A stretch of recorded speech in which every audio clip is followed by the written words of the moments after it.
Hello friends, welcome to जय GPSC ना digital platform पर हूँ पार्थ सोरठी आप सर्व विद्यार्थीओનું हार्दिक स्वागत करूँ છું। વિદ્યાર્થી મિત્રો, બહુ બધા વિદ્યાર્થીઓનો ઉત્સાહ જોઈ અને અમને પણ ઉત્સાહ આવતો હોય છે ભણાવવાનો। અને આપ સૌ જાણો છો કે ધ્યેય જીપીએસસી પ્લેટફોર્મ હોય એક જીપીએસસીની જીપીએસસીના જે એસ્પિરન્ટ જે જીપીએસસીની પરીક્ષાઓની જે તૈયારી કરે છે એમને એક સુંદર મજાનું પ્લેટફોર્મ પ્રોવાઈડ કર્યું છે કે એ લોકો એક જ જગ્યાએથી આરએફઓ હોય કે જીપીએસસી ક્લાસ 1-2ની પરીક્ષા હોય કે પીઆઈ હોય કે એસટીઆઈ હોય કે ડીવાયએસઓની પરીક્ષા હોય, આ બધી જ પરીક્ષાઓની તૈયારી સાથે કરે છે। અને ઘણા વિદ્યાર્થીઓ એવા પણ છે કે જે પ્રોફેસરની તૈયારી પણ અહીંયાથી કરે છે। હમણાં પ્રોફેસરની બહુ બધી વેકન્સીસ આવી તો એની અંદર 100 માર્ક્સનું જીએસ આવતું હોય તો એ પણ અહીંયા તૈયારી કરે છે। અને આપણે ટોપિક વાઇઝ જે છે એ બધું અહીંયા ભણાવેલું છે। અને મેં તમને જ્યારે મેં આખો કોર્સ લોન્ચ કર્યો હતો ત્યારે પણ મેં આપને એક વાત કરી હતી કે સિલેબસ જે છે આપણો 31 ડિસેમ્બર પહેલાં મોટા ભાગનો સિલેબસ પૂરો થઈ જશે। એ કોઈ ચિંતા જ નથી કરવાની તમારે। અત્યારે આપણે જોઈએ તો કેટલા વિડીયો એની અંદર આવી ગયા છે, બહુ બધા વિડીયો આવી ગયા છે, તમે જોઈ શકો છો, જિયોગ્રાફીના, પોલિટીના, ઇકોનોમિક્સના, ઓકે। અને હમણાં એ વિડીયો આવતા જ રહેશે, એ કોઈ ચિંતા નથી કરવાની, તમારું કામ છે ભણવાનું। બીજો વિદ્યાર્થીઓનો એક પ્રશ્ન હતો કે પીડીએફ ક્યારે આવશે। વિદ્યાર્થી મિત્રો, પ્રશ્ન શું હતો એ તમને આખું કહું। બધાનો મને બહુ બધા મેસેજ આવતા કે સાહેબ પીડીએફ ક્યારે આવશે। તો ધ્યેય જીપીએસસીમાં આપ સૌને જે પીડીએફ અમારે પ્રોવાઈડ કરવાની છે એ જીપીએસસી ઓનલાઈનની એપ્લિકેશનમાં જ આપણે પીડીએફ જે છે અપલોડ કરી દઈશું। તમે ડાયરેક્ટલી ત્યાંથી રિવાઇઝ કરી શકશો, ઓકે। પીડીએફ આપણે અપલોડ કરી દઈશું, એ કોઈ ચિંતા કરવાની નથી। થોડા 1-2 દિવસનો મને ટાઈમ આપો, કારણ કે પ્રશ્ન શું થાય છે તમને કહું।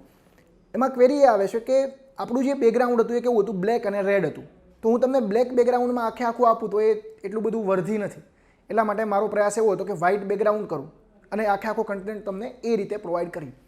હવે એ આપણે બધું મૂકી દઈએ તો આપ સૌ જાણો છો ધ્યેય જીપીએસસી, તમે જીપીએસસી ઓનલાઈનની એપ્લિકેશન ઓપન કરશો તો જીપીએસસી ઓનલાઈનની એપ્લિકેશન ઓપન કરતાં જ તમને અહીંયા દેખાશે ધ્યેય જીપીએસસીનો કોર્સ।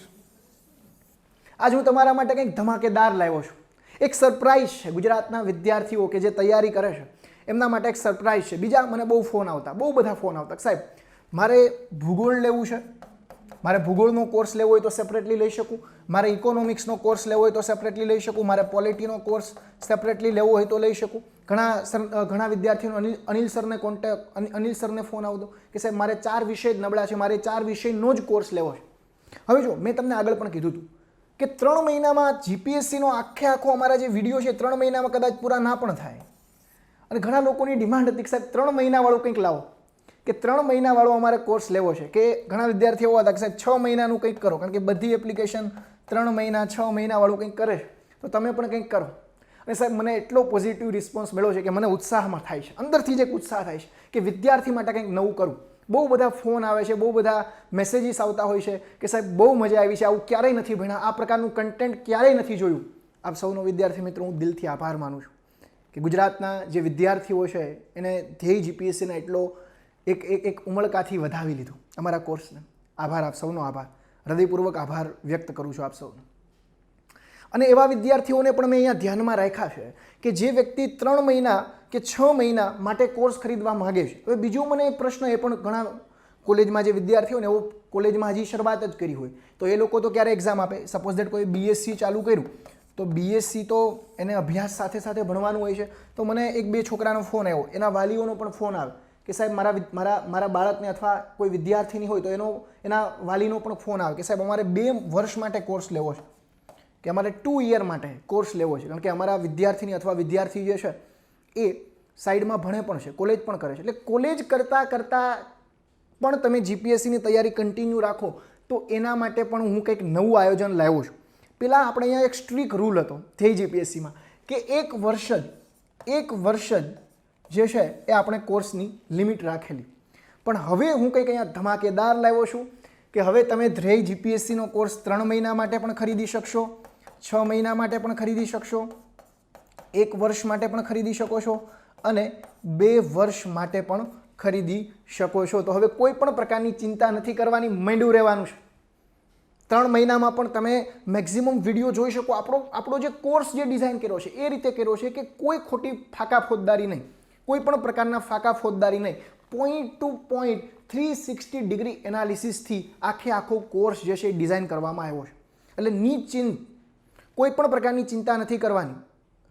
આપણે સૌ જાણીએ છીએ કે એક મને બહુ ગમતી પંક્તિ છે, મને ગમે છે પંક્તિ, મને વારંવાર ગમે છે, મારા મસ્તિષ્કની અંદર એ પંક્તિ આવતી હોય છે કે ઘટમાં ઘોડા થનગને આત્મ વીંજે પાંખ, અણદી થેલી ભૌમ પર યૌવન માંડે આંખ. ઝવેરચંદ મેઘાણીની જે આ પંક્તિ છે કે ઘટમાં ઘોડા થનગને આત્મ વીંજે પાંખ, અણદીઠેલી ભૌમ પર યૌવન માંડે આંખ. તો આ જે યુવાની જે છે એમાં જો તમે જ્ઞાન મેળવશો, તમે જો નોલેજ મેળવશો તો પાવર તમારી પાસે હશે સાહેબ. બરાક ઓબામા આઈઆઈટી બોમ્બેની અંદર જ્યારે આવે છે, પ્રેસિડેન્ટ હોય છે, બરાક ઓબામા આઈઆઈટી બોમ્બેની અંદર સ્પીચ આપતા હોય છે અને આઈઆઈટી બોમ્બેમાં સ્પીચ આપતા બોલે છે કે એના ભાષણમાં કંઈક સ્પીચ બોલે છે અને એનું એક વાક્ય મને બહુ ગમે છે કે knowledge is the currency of 21st century. જ્ઞાન એ 21મી સદીનું નાણું છે. જો અત્યારે તમે જ્ઞાનમાં ફોકસ કરશો, આ બધું વાંચશો, આ બધું ભણશો તો પાવર તમને ફોલો કરતો આવશે. કોઈ પીએસઆઈ હશે, કોઈ પીઆઈ હશે, કોઈ ડેપ્યુટી કલેક્ટર હશે, કોઈ ડીવાયએસપી બનશે, કોઈ આરએફઓ બનશે, પાવર તમને ફોલો કરશે. આ વાસ્તવિકતા છે. પણ અત્યારે તમારું કાર્ય એ છે કે તમે નોલેજને ફોલો કરો, તમે જ્ઞાનને ગહન કરો. Knowledge is the currency of 21st century. અને ધ્યેય જીપીએસસી નામ જ સાંભળો છો, નામ તો સુના હોગા, ધ્યેય જીપીએસસી. એનું કામ શું છે? તમને તમારા ગોલ સુધી લઈ જવામાં મદદ કરવી, તમને માર્ગદર્શક તરીકેનું કાર્ય કરવું. અને જે પણ વિદ્યાર્થી મને મેસેજ કરે છે એ બધાને ખ્યાલ છે, હું હોય કે અનિલ સર હોય, તમને ડેઇલી રિપ્લાય આપીએ છીએ. ડેઇલી કોઈ પણ ને ક્વેરી હોય તો મેં ક્યારેય એવું નથી કર્યું, ઇગ્નોર કોઈને નથી કર્યા. ઘણી વખત એવું બને કે હું કોઈનો કોલ આવે તો એવું પણ થાય કે હું એક દિવસ પછી આપું રિપ્લાય, પણ રિપ્લાય આપું છું. સમજો, રિપ્લાય અત્યાર સુધી એવું મેં ક્યારેય કોઈને એવું કર્યું જ નથી, કોઈ સાથે ડિસ્ક્રિમિનેશન નહીં. કદાચ મારા યુઝરો ગમે એટલા વધશે પણ મારી જિમ્મેદારી, મારી એઝ એ ટીચર તરીકે ડ્યુટી એ છે કે એને જ્યાં સુધી ક્વેરી સોલ્વ ના થાય ત્યાં સુધી એને જવાબ આપો. ઘણી વખત એવું થાય કે 1-2 કલાક લેટ થાય અથવા એક દિવસ લેટ થાય, પણ મારી જવાબદારી છે, મારી જિમ્મેદારી એ છે કે હું એને આન્સર આપું. હું બંધાયેલો છું સાહેબ. તો વિદ્યાર્થી મિત્રો, ચિંતા નથી કરવાની. હવે તમારા માટે ધ્યેય જીપીએસસીનો કોર્સ જે પહેલાં રિજિડ હતો, જે પહેલાં 1 વર્ષ માટે હતો, હવે એ ફ્લેક્સિબલ બની ગયો છે. હવે તમારે કોઈ પણ પ્રકારની ચિંતા કર્યા વગર માત્ર ચિંતન કરવાનું છે. ધ્યેય જીપીએસસીનો કોર્સ પરચેજ કરી લેવાનો છે અને તમારી પરીક્ષાનો આરંભ કરી લેવાનો છે. 3 મહિના માટે પણ હવે ધ્યેય જીપીએસસી જે છે એ કોર્સ લાવ્યું છે. હવે વિચાર કરો, તમારી પાસે દિવસ કેટલા છે? 90 દિવસ, 90 ડેઝ. 90 દિવસમાં તમે કોર્સ સબસ્ક્રાઇબ કરો. જો આ કદાચ એવું બને કે 8 વિષય પૂરા ના પણ થાય 90 દિવસમાં, પણ ઘણા વિદ્યાર્થીઓના એવા પ્રશ્ન હતા ને કે સાહેબ મારે તો 4 વિષય જ લેવા છે, તો અમે 4 વિષય માટે અલગ અલગ ના કરી શકીએ. કોઈ એક વિષય માટે અમે અલગ પેકેજ નથી બનાવ્યું. હવે 4 વિષય તમે 90 દિવસમાં કરી શકો. જેમ કે ટોટલ આપણે 450 કલાક જેવું છે આશરે, કદાચ આ વધી પણ જાય ભવિષ્યમાં. 450 કલાકનું આપણે રેકોર્ડિંગ આપ્યું છે. તો તમે ડેઇલી 5 કલાક જુઓ તો 9 પંચા કેટલા થાય? 45. 5 કલાક ડેઇલી જોવું પડે 90 દિવસ વાળું હોય તો. અને તમે 180 દિવસ લ્યો છો, 180 દિવસ વાળું પેકેજ લ્યો છો તો તમને ડીવાયએસઓ, કારણ કે ડીવાયએસઓની પીટી ક્યારે છે? એપ્રિલ સુધી છે, તો તમને ત્યાં સુધી લાભ મળે. બાકી તમને જીપીએસસી ક્લાસ 1-2 સુધી જ લાભ મળશે 90 દિવસમાં. એટલે મારી તો ઈચ્છા એવી છે કે તમે 6 મહિના વાળું લ્યો. પણ કોઈ વિદ્યાર્થી એવું છે કે જેને માત્ર જીઓગ્રાફી ભણવું છે, પોલિટી ભણવું છે, જેને ઇકોનોમિક્સ ભણવું છે અને મેથ્સ ભણવું છે, તો એવા વિદ્યાર્થીઓને 4 બીજા વિષય નથી ભણવા, એને ઓલરેડી આવડે છે. તો આ 4 વિષય ખાલી ભણવા હોય તો તમે 90 દિવસ વાળું લ્યો. અને જે કોલેજના વિદ્યાર્થીઓ છે એને તો હું એવી વિનંતી કરીશ કે તમે 2 વર્ષ વાળું જ પેકેજ લેજો, કે જેની ફી આપણે રાખી છે 15,000. એટલે ફીનું સ્ટ્રક્ચર બી હું તમને કહેતો જઈશ કે ફી કેટલી છે. જે રીતે કોન્સ્ટિટ્યુશનમાં આવે ને રિજિડ અને ફ્લેક્સિબલ, તો અહીંયા પણ આપણું જે પહેલાં ધ્યેય જીપીએસસીનું જે સ્ટ્રક્ચર હતું એ રિજિડ હતું. કેવું હતું? રિજિડ. પણ સ્ટુડન્ટની ડિમાન્ડને આધારે વિદ્યાર્થીઓએ માંગ કરી.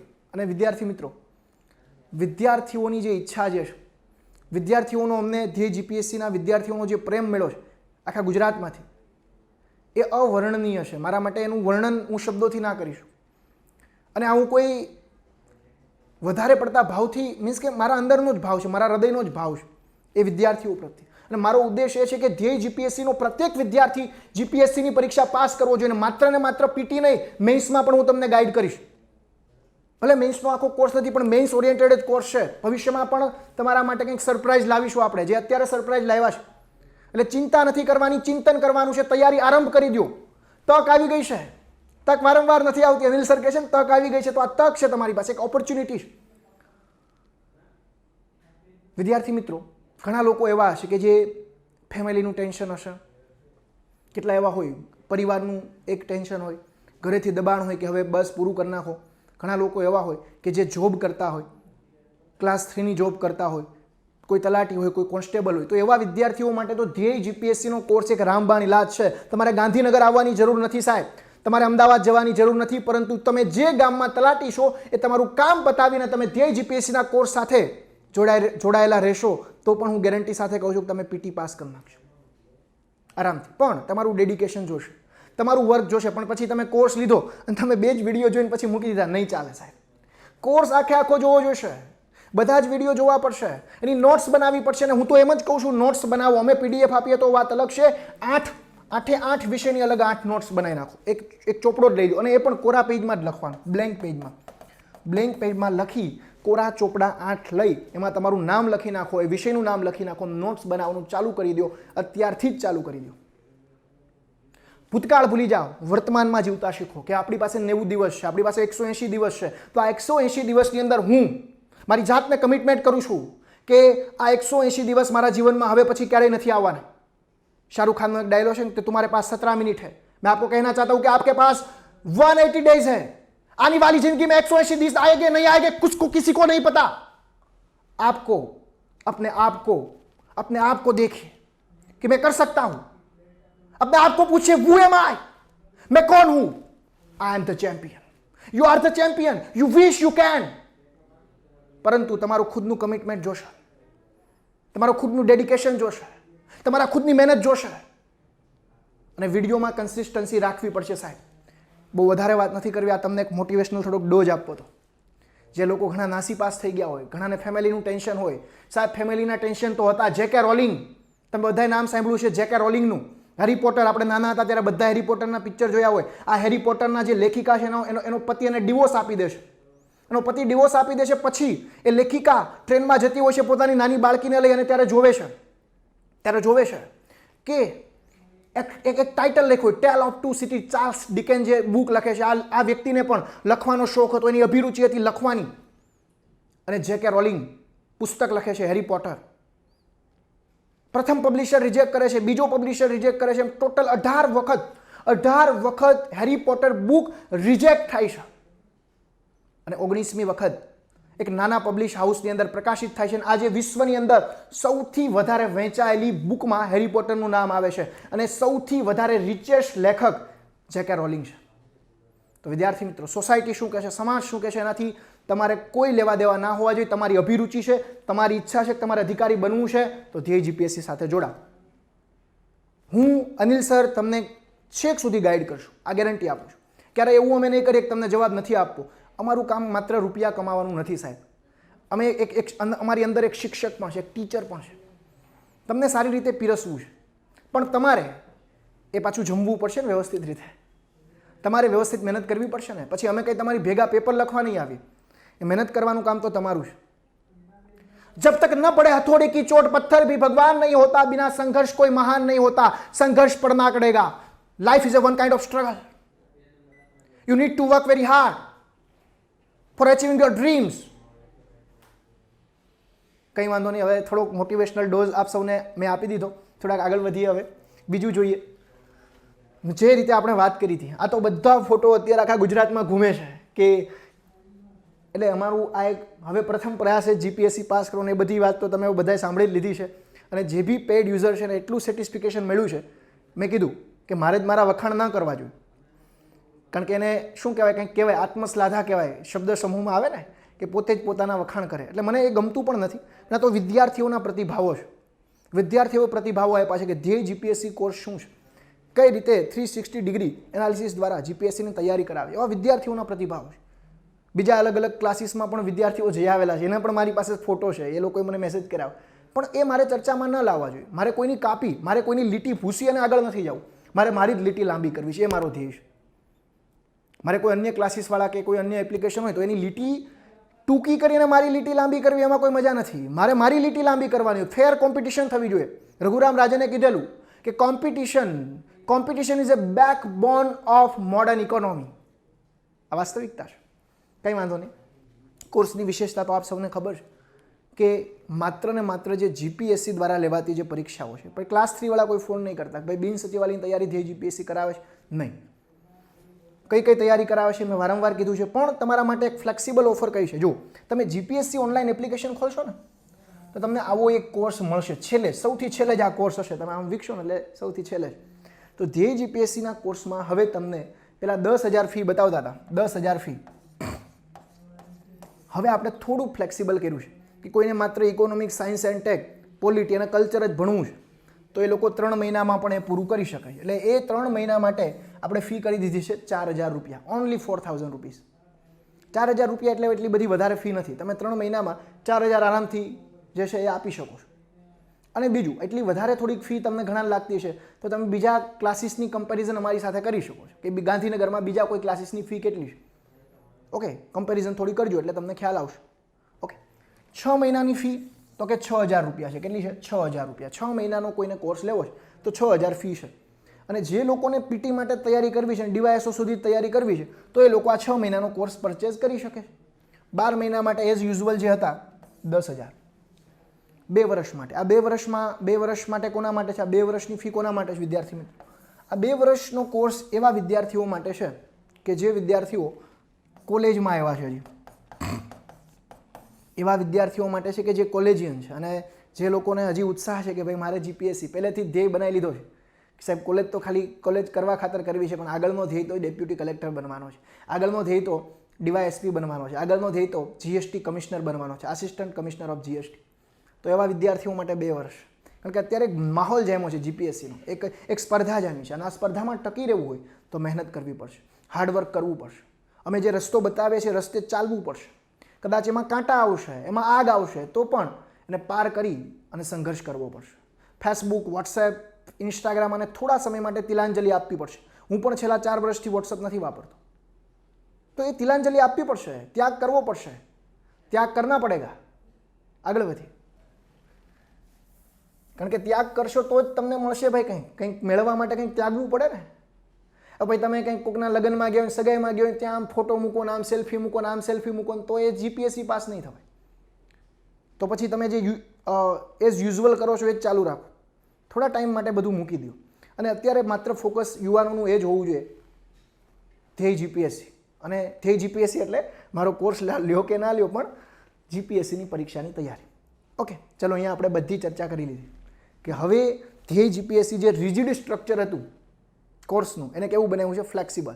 અને આ ફ્લેક્સિબલ તમારી ડિમાન્ડના લીધે જ બનાવ્યું છે. મારી તો ઈચ્છા જ નહોતી, હકીકતમાં સાચું કહું તો મારી ઈચ્છા જ નહોતી, પણ બહુ બધા વિદ્યાર્થીઓના મને પર્સનલ મેસેજીસ આવ્યા. ત્યારબાદ બીજા પણ અલગ અલગ જે મિત્રો હોય એણે પણ કીધું કે ભાઈ તમે સર થોડુંક ફ્લેક્સિબલ કરો. એટલે એવા વિદ્યાર્થીઓને પણ લાભ મળે કે જે 10,000 ફી એફોર્ડ નથી કરી શકતા અને જે લોકોને માત્ર 3 મહિના માટે અથવા અમુક વિષયના જ કોર્સ લેવા છે. ઓકે, ચલો આ બધી તો આપણી એક કોર્સની થોડીક ઝલક લઈ લીધી કે હવે ધ્યેય જીપીએસસી તમારા માટે શું નવું નજરાણું લાવ્યું છે એની ચર્ચા કરી લીધી. હવે આપણે આ ટોપિકમાં કરંટ અફેરનો એક ટોપિક જોવાનો છે.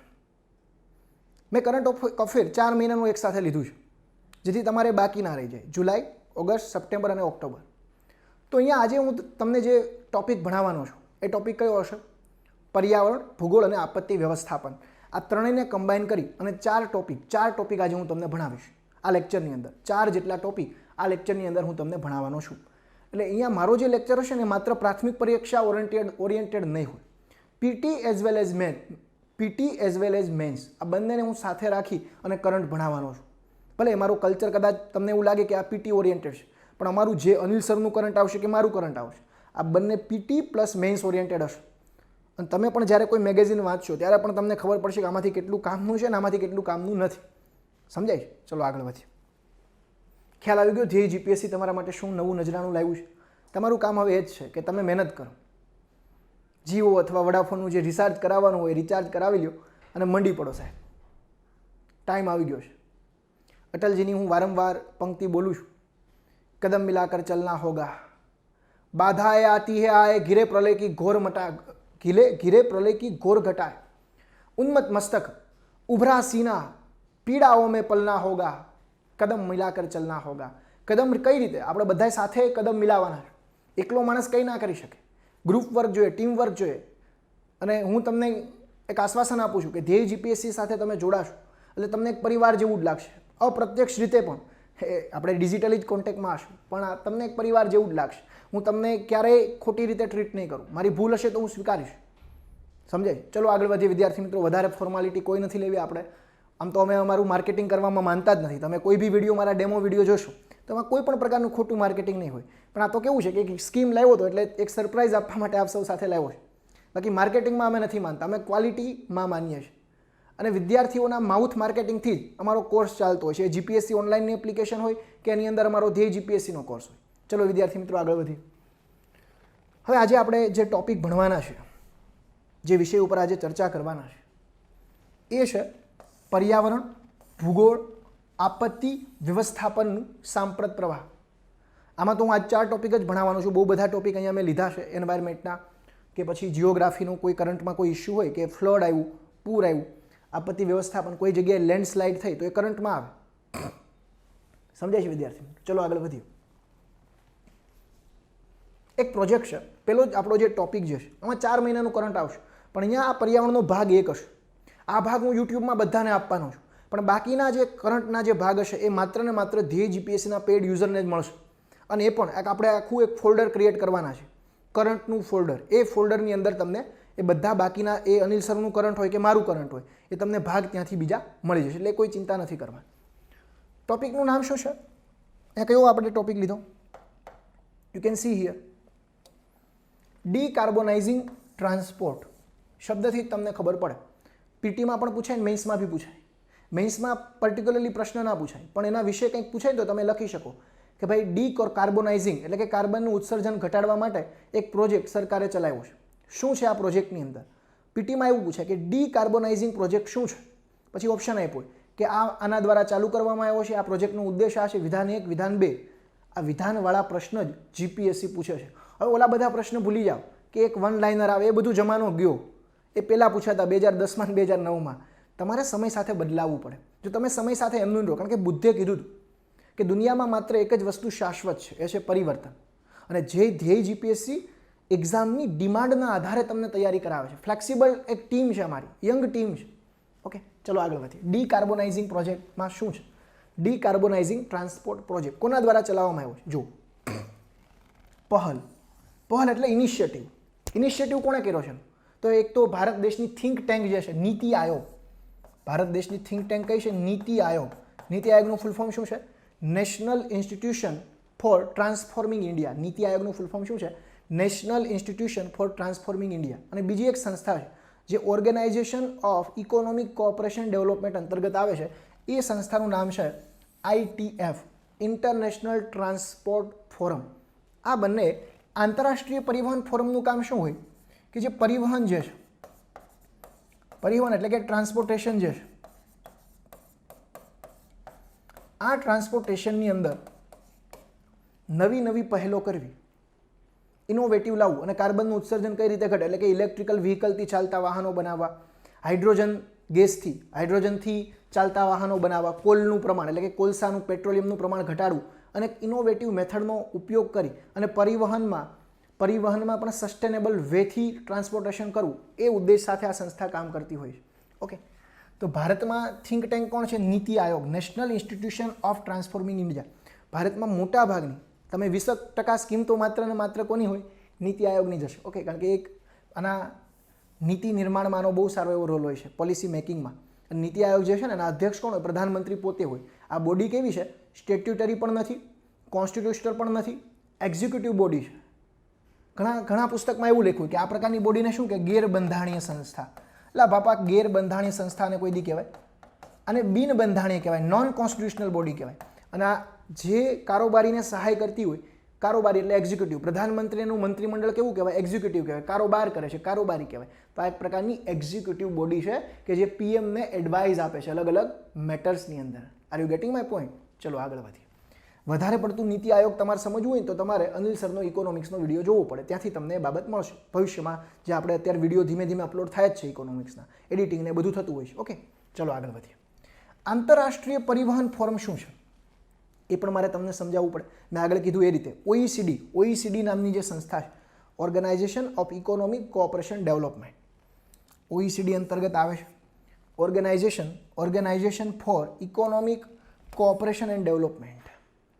આ સંસ્થામાં અલગ અલગ ઘણા બધા યુરોપિયન યુનિયનના દેશો છે. મોટા ભાગે ઓઈસીડીમાં જે દેશો છે એ યુરોપિયન યુનિયનના જ દેશો છે. ઓકે, તો ઓઈસીડી અંતર્ગત આ એક આખી ફોરમ જે છે ચલાવવામાં આવે છે. ભારત આનું સદસ્ય છે કે નહીં? તો ભારત આનું સદસ્ય નથી, એ બાબત ખબર હોવી જોઈએ. જો સમૂહનું સદસ્ય 2008થી છે, પણ કેવું છે તો કે એ જે છે એસોસિએટ મેમ્બર છે. કેવું મેમ્બર છે? એસોસિએટ મેમ્બર છે. હવે અહીંયા શા માટે આ સ્કીમ આવી? હવે તમારે આને મેઇન્સ પર્સપેક્ટિવથી યાદ રાખવું તો કઈ રીતે યાદ રાખવાનું? તમારે મેઇન્સ પર્સપેક્ટિવથી આને યાદ રાખવું તો કઈ રીતે યાદ રાખવાનું? તમારે એ લેવું પડે કે ભારતે ટ્રાન્સપોર્ટેશનમાં સસ્ટેનેબલ ડેવલપમેન્ટ માટે શું કર્યું? ડીકાર્બોનાઇઝિંગ પ્રોજેક્ટનો ઉદ્દેશ શું છે કે ટ્રાન્સપોર્ટેશનમાં જે પરિવહન થાય છે એની અંદર કાર્બનનું ઉત્સર્જન ઘટાડવું. મુખ્ય પરીક્ષામાં તમારે ક્યાં છે તો કે મુખ્ય પરીક્ષામાં તમારે જે વિજ્ઞાન અને ટેકનોલોજીનો સેક્શન જે છે, વિજ્ઞાન ટેકનોલોજીનો સેક્શન, આ વીટેકના સેક્શનમાં પર્યાવરણ જે આવે છે, તો પર્યાવરણની અંદર અને બીજું ભૂગોળની અંદર પણ ક્લાઇમેટ ચેન્જનો આખો ટોપિક છે. મેઇન્સમાં વાત કરું છું તો ત્યાં તમારે આ કામ આવશે. જો હું સાથે સાથે કહું એ પણ તમને અહીંયા કહું છું કે મુખ્ય પરીક્ષામાં ક્યાં કામ આવશે. પીટીમાં તો મેં તમને કીધું, તમને ડાયરેક્ટલી એવું પૂછાય કે ડીકાર્બોનાઇઝિંગ પ્રોજેક્ટ શું છે, તમને એના તથ્યો ખબર હોય તો તમે આરામથી એ ક્વેશ્ચન સોલ્વ કરી શકો. ભારત સરકારે કઈ કઈ પહેલ કરી જોઈએ. પહેલી તો એક છે ફેમ ઇન્ડિયા. જો અહીંયા તમને હું સ્કીમ પણ સાથે સાથે લઈ જાઉં, એટલું હોલિસ્ટિકલી તમને કરંટ કરાવું છું કે તમારે બીજું કોઈ પણ કરવાની જરૂર ના રહે. ફેમ ઇન્ડિયા એટલે શું છે? ફેમ ઇન્ડિયા એક ભારત સરકારનો જે એક પ્રોજેક્ટ છે. ફૂલ ફોર્મ શું છે? Faster adoption of modern E vehicle. Faster adoption of modern E vehicle. એટલે ફેમ ઇન્ડિયાનો ઉદ્દેશ્ય છે કે ભાઈ જે આપણે ઇલેક્ટ્રોનિકલી જે આપણે ઈ વ્હીકલનો યુઝ કરીએ છીએ, કે ભાઈ બેટરીથી ચાલતા જે વ્હીકલ જે છે કે જેમાં આપણે ઇલેક્ટ્રિકલ એનર્જીનો ઉપયોગ કરી, અને ફેમ ઇન્ડિયાનો ઉદ્દેશ્ય એ જ છે કે આવનારા 2030 સુધીમાં મોટા ભાગના વ્હીકલ ઇલેક્ટ્રોનિકલી ચાલતા હોય. પણ આમાં ઘણા પડકારો છે, એ આપણે આગળ જોઈશું. અત્યારે તેની ચર્ચા ના કરીએ કે ભાઈ ભારત પાસે એટલી બધી ચાર્જિંગ કેપેસિટી નથી. બીજું આમાં શું જોઈએ? બેટરી જોઈએ, ચાર્જ કરવા બેટરી જોઈએ. તો લિથિયમ આયન બેટરીનો ઉપયોગ આપણે સારી રીતે કરી શકીએ. પણ ભારત દેશ પાસે R&Dમાં ખર્ચો કરવા માટે એટલા બધા રૂપિયા નથી, રિસર્ચ એન્ડ ડેવલપમેન્ટ માટે. કારણ કે ભારત દેશનું R&D ઘણું નબળું છે. હવે તમને એ પણ પછી ખબર હોવી જોઈએ માઇન્ડમાં કે R&D માટે ભારત દેશે કઈ કઈ સ્કીમ ચલાવી, તો કે અટલ ઇનોવેશન મિશન જે નીતિ આયોગ માટે જ છે. R&D માટે બીજી કોઈ સ્કીમ ભારત દેશે ચલાવી તો કે મહિલાઓ માટે છે વિજ્ઞાન જ્યોતિ કેન્દ્ર.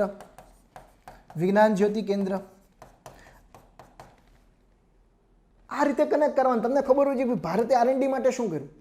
અત્યારે તો ભારત દેશ માત્ર ને માત્ર 0.39% જ R&Dમાં, કુલ GDPમાંથી 0.39% જ R&Dમાં ખર્ચ કરે છે. પણ આવી બધી સ્કીમ હવે ભારત દેશ લાવે છે. અટલ ઇનોવેશન મિશન, વિજ્ઞાન જ્યોતિ કેન્દ્ર, કિરણ નામની એક સ્કીમ ભારત દેશ લાવ્યું છે. તો જો આ પણ તમારે કનેક્ટ કરવું પડશે. જ્યારે પણ તમે કોઈ ટોપિક કરો છો તો માત્ર ગોખવાનું નથી. આપણી ટેન્ડન્સી જે છે કરંટ, તો કે ગોખી નાખો નહીં. કરંટને માત્ર ગોખવાનું નથી, કરંટને થોડુંક સમજવાનું છે. પણ કરંટ તમે સમજો ક્યારે ખબર છે? કે જ્યારે તમારા સ્ટેટિક પોર્શન ક્લિયર હશે ને ત્યારે જ કરંટ સમજાશે. વ્યવસ્થિત કરંટ તમે ત્યારે જ સમજી શકશો. આ તો હું હજી આમાં બીજી પણ ઘણી સ્કીમ એડ કરી શકું, પણ હવે ટાઈમનો અભાવ છે એટલે ચાલો આગળ વધીએ. એટલે ફેમ ઇન્ડિયા નામની આપણે એક સ્કીમ લાવ્યા છે, બહુ સારી બાબત છે. જાહેર પરિવહનને આપણે પ્રોત્સાહન આપીએ. જેમ કે અત્યારે શું ભારત દેશ કરે, મેટ્રો લાવે છે. મોદી સાહેબ બુલેટ ટ્રેનની વાત કરે છે. અલગ અલગ જેમ કે ગાંધીનગર અને અમદાવાદ વચ્ચે પણ મેટ્રોનું કામ ચાલુ છે. મેટ્રોથી શું થાય કે ભારત દેશની અંદર જે લોકો જે છે, આના માટે એક મહત્વની બાબત એ છે કે સરકારે લાસ્ટ માઇલ કનેક્ટિવિટી પ્રોવાઈડ કરવી પડે. લાસ્ટ માઇલ કનેક્ટિવિટી કે સપોઝ દેટ મારું ઘર જે છે એ નિકોલની અંદર હોય અને મારે મણિનગર જવું હોય તો હું મારી પોતાની પર્સનલ વ્હીકલ લઈને ના જાઉં. સરકાર એ સુનિશ્ચિત કરે કે ભાઈ મને ટાઈમસર નિકોલ અને મણિનગર વચ્ચેનું ટ્રાન્સપોર્ટેશન ફેસિલિટી સરકાર જ પ્રોવાઈડ કરે. એ RMTSથી કરે, BRTSથી કરે, મેટ્રોથી કરે, કોઈ પણ રીતે કરે તો લોકોનો ઉત્સાહ વધશે. બાકી તો લોકો પોતાની ગાડીઓ લઈને જાય છે, એનાથી પ્રદૂષણ પણ વધારે ફેલાય છે. બીજું પ્રદૂષણ તો ફેલાય છે, એનાથી એ વ્યક્તિ જે છે એનો પણ ખર્ચો વધે છે. ત્યાંથી આવવામાં પેટ્રોલનો પણ વધારે ખર્ચો થતો હોય છે. અને બીજું વધારે પડતો પેટ્રોલનો ખર્ચો થાય એટલે શું થાય કે ભારત વધારે પેટ્રોલિયમની શું કરે છે? આયાત કરે છે. તો ભારત ફરી વખત ઇમ્પોર્ટ વિશેષ સાયકલમાં પણ ફસાવાની સંભાવના છે. ઓકે, કંઈ વાંધો નહીં, ચાલો આગળ વધીએ. Biofuel policy. જેના અલગ અલગ 4 સ્ટેજ હોય. બાયોફ્યુલ પોલિસીમાં અલગ અલગ 4 સ્ટેજ હોય, એ વધારે નથી ભણાવવા, પણ ભારત દેશે 2018ની અંદર બાયોફ્યુલ પોલિસી પણ લાવ્યો. અને ભારત દેશ એક એવો દેશ છે કે જેણે આઈએનડીસી પેરિસ ક્લાઇમેટ ચેન્જ અંતર્ગત જે આઈએનડીસીના જે અલગ અલગ ટાર્ગેટ હતા, આઈએનડીસીનું ફૂલ ફોર્મ છે ઇન્ટેન્ડેડ નેશનલ ડિટરમાઇન્ડ કન્ટ્રીબ્યુશન, કે ભાઈ રાષ્ટ્ર સ્તરે પણ અલગ અલગ દેશોએ ધ્યેયોને નિર્ધારિત કરવા પડશે. તો ભારતે પણ રાષ્ટ્ર સ્તરે ધ્યેય નિર્ધારિત કર્યા છે કે 2022 સુધીમાં ભારત દેશ 175 ગીગાવોટ જે છે એ રિન્યુએબલ એનર્જી ઉપર વર્ક કરશે. અને મોદી સાહેબે હમણાં એક એનર્જી સમિટ હતી, ઇન્ડિયા એનર્જી સમિટ. એ ઇન્ડિયા એનર્જી સમિટમાં તો મોદી સાહેબે પાછો એક નવો ધ્યેય નક્કી કરી નાખ્યો છે કે 2030 સુધીમાં રિન્યુએબલ એનર્જી 400 ગીગાવોટ ભારત દેશ હાંસિલ કરશે. ઓકે, આવો મોદી સાહેબે એક ઉદ્દેશ નક્કી કર્યો છે. મોદી સાહેબનો ઉદ્દેશ, મોદી સાહેબે એક બળવંતરાય કલ્યાણ ઠાકોરનું એક સેન્ટેન્સ યાદ રાખી લીધું છે, નિશાન ચૂક માફ પણ નહીં માફ નીચું નિશાન. એટલે નિશાન તો ઊંચા જ રાખવાના, પૂરું થાય કે ના થાય એ પછીની વાત છે, પણ એનાથી જો ફાયદો થાય, ઇફિશિયન્સી વધે લોકોની, કામ જેટલા તમારા ટાર્ગેટ ઊંચા હોય તો એટલા નીચેના ટાર્ગેટ તો બધા એચીવ થઈ જાય. ચલો આગળ વધીએ. સુપ્રીમ કોર્ટે જાહેરાત કરી કે હવે BS6 શું છે? આ સ્ટાન્ડર્ડ હોય, ભારત સ્ટાન્ડર્ડ. BSનું ફૂલ ફોર્મ શું છે? જેમ નવા વિદ્યાર્થીઓને નહીં ખબર, ભારત સ્ટાન્ડર્ડ.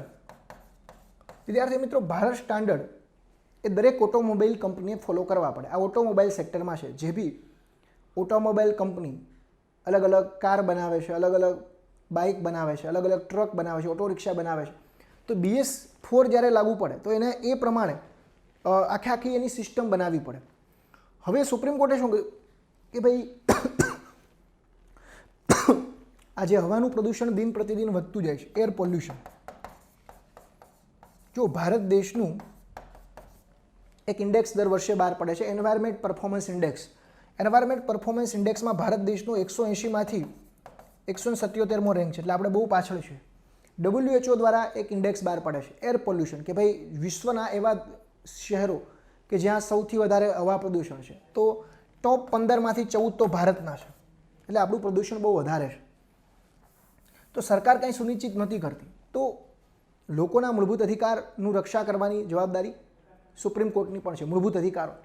તો સુપ્રીમ કોર્ટે કારોબારીમાં ઇન્ટરવીન કર્યું અને શું કીધું કે ભાઈ હવે આને એક પ્રકારનું જ્યુડિશિયલ એક્ટિવિઝમ કહેવાય, ન્યાયિક સક્રિયતા. ઓકે, આપણે પોલિટીમાં ભણ્યા છે. તો સુપ્રીમ કોર્ટે કીધું ભાઈ 2 એપ્રિલ 2020 પછીથી કોઈ પણ ઓટોમોબાઈલની કંપની અથવા એના શોરૂમમાં કોઈ પણ જગ્યાએ BS4 જે છે, આ BS4 સ્ટાન્ડર્ડના વ્હીકલ વેચાશે નહીં. એટલે જો ભાવ પણ વધી ગયા છે. તમે અત્યારે પહેલાં સિટી 100 45,000નું આવતું એ 66,000નું આવે છે. ઓકે, 15-20 હજાર ભાવ પણ વધી ગયા, એટલે ઓટોમોબાઈલ કંપની પણ વિરોધ કરે છે કે હમ ઘાટે મેં ચલ રહે. પણ પર્યાવરણ એક બેલેન્સ રાખવું પડે ઇકોનોમી અને એન્વાયરમેન્ટમાં, બંને વચ્ચે, અને એને આપણે કહીએ છીએ સસ્ટેનેબલ ડેવલપમેન્ટ. ચલો કંઈ વાંધો નહીં. તો BS6 લાવ્યા છે, અને આ BS6 ક્યાંથી આપણે ઇન્સ્પાયર થયા હતા? યુરોપિયન યુનિયનના કોડમાંથી. આ ક્યાંથી આપણે ઇન્સ્પાયર થયા હતા? યુરોપિયન યુનિયનના કોડમાંથી આપણે ઇન્સ્પાયર થયા હતા. આ પ્રકારનો એક આપણે કોડ ઇન્ટ્રોડ્યુસ કર્યો, BS6. આગળ વધીએ ચલો. ત્યારબાદ ફાસ્ટ ટેગનો કન્સેપ્ટ લેવા. National highway authority of India fast ટેગનો કન્સેપ્ટ લેવા. પહેલાં શું થતું કે સપોઝ દેટ નેશનલ હાઈવે ઉપર તમે વાહન ચલાવો છો, તો વાહન ચલાવતા હોય તમારે બાઇક રોકવી પડે. બાઇક રોકી અને ત્યાં તમારે બાઇક રોકો એટલે તમારે ચાલુ બાઇક હોય એટલે ફ્યુલ શું થાય? તમારું એટલું ફ્યુલ, બાઇક ચાલતી નથી પણ ફ્યુલમાંથી જે છે એ ફ્યુલનો દહન થાય છે, ને એ ટૂંકમાં એ કાર્બન ડાયોક્સાઇડને બધું તો સલ્ફર ડાયોક્સાઇડને બધું તો છોડશે જ. તો નેશનલ હાઈવે ઓથોરિટીએ નવી એક ટેકનોલોજી લીધી કે તમે ટોલ ટેક્સ પાસે જે સમય ઊભા રહો છો તો ઝડપથી જ તમે જાઓ, ટ્રાફિક કન્જેક્શનનો પણ પ્રોબ્લેમ ના થાય. એટલે રેડિયો ફ્રીક્વન્સી આઇડેન્ટિફિકેશન નામનો એક કન્સેપ્ટ લેવા, કે જેથી જે રીતે પેટીએમમાં હોય કે તમે ટૂંકમાં રેડિયો ફ્રીક્વન્સીથી તમારું વાહન ચેક થાય અને એ ડાયરેક્ટલી એમાં ખાતામાં પે થઈ જાય અને તમારું વાહન ડાયરેક્ટલી આગળ વયું જાય. એટલે ટ્રાફિક કન્જેક્શનનો પણ પ્રોબ્લેમ ના થાય અને કાર્બન ઉત્સર્જન પણ ઘટે. તો આવા પ્રોજેક્ટ બીજાએ પણ લાવવા જોઈશે. ફાસ્ટેગ આ પ્રોજેક્ટ કોનો છે? નેશનલ હાઈવે ઓથોરિટી ઓફ ઇન્ડિયાનો છે. ઓકે, ચલો આગળ વધીએ. સેતુ ભારતમ પ્રોજેક્ટ, આનો ઉદ્દેશ શું હતો? જો આ પણ એક જો આની સાથે છે, આ બધા હું મારી રીતે ખોળીને લાવ્યો છું. આ તમને કોઈ બીજી બુકમાં નહીં જોવા મળે. આ તો એક પ્રોજેક્ટ હતો, પછી આ બધા સ્ટેપ મેં મારી રીતે લખાવ્યા. આ મેં બીજી કોઈ કરંટની બુક ના જોઈ. શું કામ? કારણ કે હું તમને પીટી પ્લસ મેન્સ ઓરિએન્ટેડ બંને તૈયારી સાથે કરાવવા માગું છું. કરંટ ઓરિએન્ટેડ, કરંટ જ્યારે હું ભણાવું ત્યારે. હવે એટલે જો મારા એક લેક્ચરમાં તમને બહુ બધી સ્કીમો પણ નવી જાણવા મળશે. એટલે એવું નથી કે આ વિડીયોમાં ખાલી એક જ ટોપિક ભણાવે 25-30 મિનિટ, તો એ 25-30 મિનિટના ટોપિકમાં તમને નવી 5 સ્કીમો જાણવા મળે. સેતુ ભારતમ યોજનાનો ઉદ્દેશ્ય છે કે સપોઝ આ રેલવે ટ્રેક હોય, આ રેલવે ટ્રેકની સાથે જ શું હોય, તમે આપણે નાના હતા ને ત્યારે એ રેલવે ટ્રેકની બાજુમાંથી શું નીકળે, કોઈ હાઈવે નીકળે. તો થાય શું કે આ રેલવે ટ્રેક હોય ને તો અહીંયા જો આ પાછા બે બંધ થઈ જાય, અહીંયાથી આપણા બે રોડ હોય ને એ બંધ થઈ જાય. તમારે શું થાય, ટ્રાફિકની એક મોટી લાઈન થઈ જાય, તમારું વ્હીકલ તો ચાલુ જ, એટલે પ્રદૂષણ તો એ તો ફેલાવાનું જ છે, એ તો ફ્યુલનું તો દહન થવાનું જ છે. અને એટલો સમય આ બંને ક્ષેત્રમાં ટ્રાફિક જામ પણ થઈ જાય. એટલે હવે સરકાર શું કરે છે કે અહીંયા રેલવે બ્રિજ બનાવી નાખવાનો, એક ઓવરબ્રિજ બનાવી નાખવાનો.